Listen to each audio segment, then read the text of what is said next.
As violence in Myanmar escalates under the military junta, hundreds of Rohingya refugees continue to flee worsening conditions.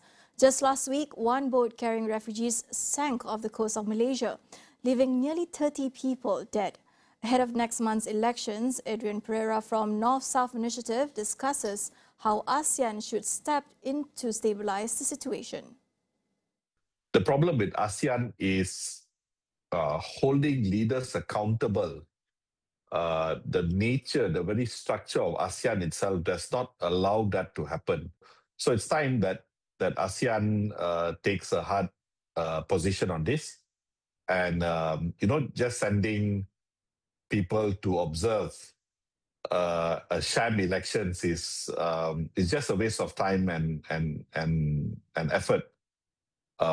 If the government was really, if the ASEAN governments were really rights-based and practicing what they should be, they should send a fact-finding mission at a much earlier stage to observe what is going on, because there are so many advanced ways of committing fraud during elections, and from scaring people into turning up at the voting station to physical violence, escalating armed conflict in the time of election. So there are many tricks that could happen, and it's important that the fact-finding mission is sent at a much earlier time in advance to make sure that things are safe.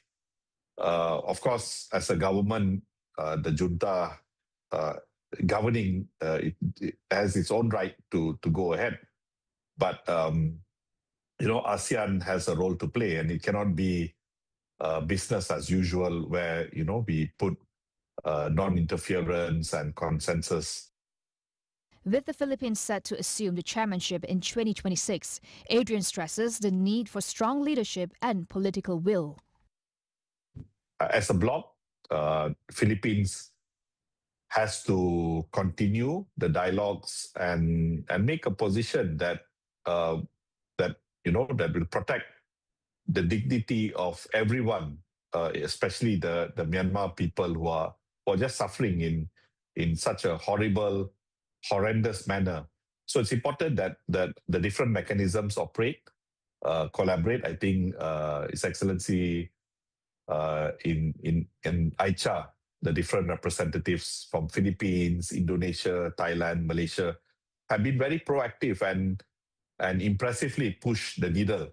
So I believe that more concerted efforts, especially if done together with the people of Myanmar, I feel we are not listening enough to them.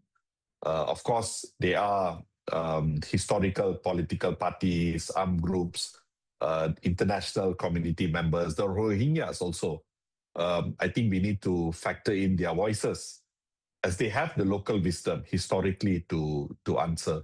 So let's not depend on the politicians. Let's go back to the grassroots